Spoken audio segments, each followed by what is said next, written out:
منډه ولې واله پرون یو ملګري خلک یې بوتلې 1500 خلک وایي زهر ګولۍ ورکوي وایي ځان تختوه منډه دونه ډېره تېزه منډه دي زهر ګولۍ نه درکوي بچي ته ژوند ګولۍ درکوي هی ظالمې دنیا دا به هم د چا ورور وي دا به هم د یوې خور امید وي دا به هم د یوې مور زوی د یو بوډا او د کمزوري پلار امید به چې دا زما بچی راځوان شو دی به زما دپاره څه وکړي د باندې به زما اوږه سپکه شي او د باندې به زما لاس سپک شي خو بل طرف ته زمونږ په دې معاشره کې څه ظالمه دنیا او ظالم خلک د فرعون او د قارون د اولاد نه موجود دي چې د هغې د خپلې ګټې وټې دپاره د خپل بچي د عیش عشرت او د مستۍ دپاره د بل د ځوان سره د هغه د زندګۍ سره دغسې لوبې کوي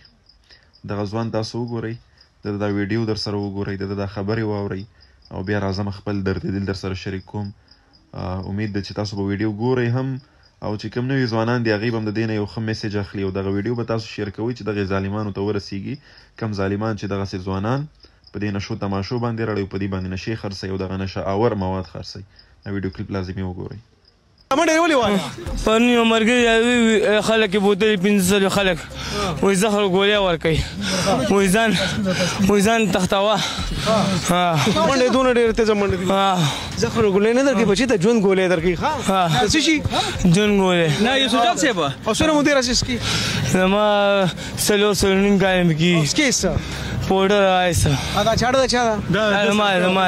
دا څه کوي دا ګنډېرو دپاره که څه دپاره نه دا نشه مشه پیدا کړو دغه پیدا کړو دا غټ نشیان راځي بیا په زور رانه دي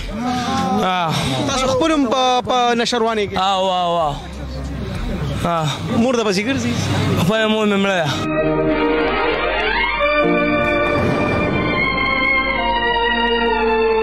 پلار مې شته علاج دې مخکې کړی دی یو پیر مې زده کړی وه نو بیا څه خوند یې ونه کړ څه خوند یې ونه 200 په فاونډیشن کې مې کړی و نه دا ځل دې خانداني هسپتال ته بوځو سم علاج به کوي ټیک ده که نه صحیح ده تخته مخه دته پرې تخته پرې وای قربان شم اوی اګاډه وته دا گاډه دې یاريږي باندې کدی او تخته ده کنه دا وای دا والا وای دا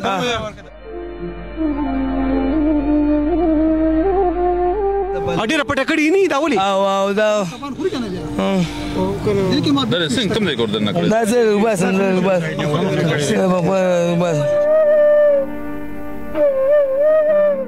دا وی مطلب دا آیس دی که پاوډر دی پونه پاسو دا 500 پاسو دا وته ډیر وباسي کنه دا پونه پاسو غسته وا 500 بلم روبا او دا 400 بس نو شته نه بس دا کلیپ تاسو وکتلو ملګرو دا د دې ځوان په داسې سټیج کې دی په داسې عمر کې دی چې په دې وخت کې د یو کمزوري بوډا پلار د یوې مور د یوې خور دا امید چې زمونږ په کور کې ځوان را پیدا شو را غټ شو د کلونو امیدونه او په دې وخت کې هغې وایي چې اوس به دا ځوان زمونږ د سر لوپټه زمونږ د ارمانونو هغه امید او هغه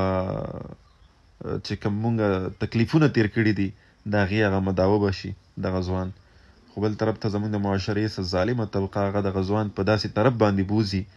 چې د مور د خور د پلار امیدونه ارمانونه د خاورو سره خاوري کړي او بیا هغه مور او پلار او خور چې د خپل دغې شازلمي ته ګوري نو هغې بیا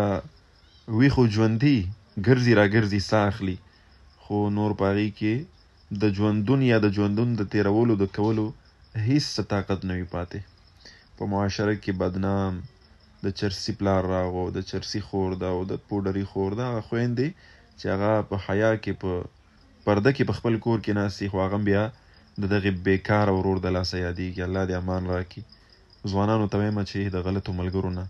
د غلطو ناستو پاستو نه د غلطو خوراکونو نه ځان وساتئ که نه نو انجام به هم دغسې وي او هغه خلک چې دغه نشې خرڅوي د دې کاروبار کوي هغوی ته دا وایم چې تاسو خو د دغسې غریبانانو د زندګیانو سره د هغوی د ارمانونو سره د هغوی د امیدونو سره لوبې کوئ خو دا به درته نه وایم چې خدای په خپل کور باندې او په خپل بچي باندې راوله ځکه چې زړه م درد وکړي نو بیا درته ووایو چې خدای دې درته نه ښایي او که ته بیا هم نه منې کېږي بیا هم نه منې کېږي او ډېر دې دغه کاروبار خوښ دی نو الله دې درته په دې خپل کور کې در وښایي چې یو بچی ستا هم دغسې شي نو بیا به تا ته پته ولګېږي چې په دغسې وخت کې په یوې مور په یوې خور په یو پلار باندې څه تېرېږي نو د خپلو بچو نګراني وکئ بیټه یې ما بې وخته د هر چا سره مه پرېږدئ نظر پرې وساتئ تر څو چې هغه خپل ژوند محفوظ کړي او دغې حالاتو نه بچ شي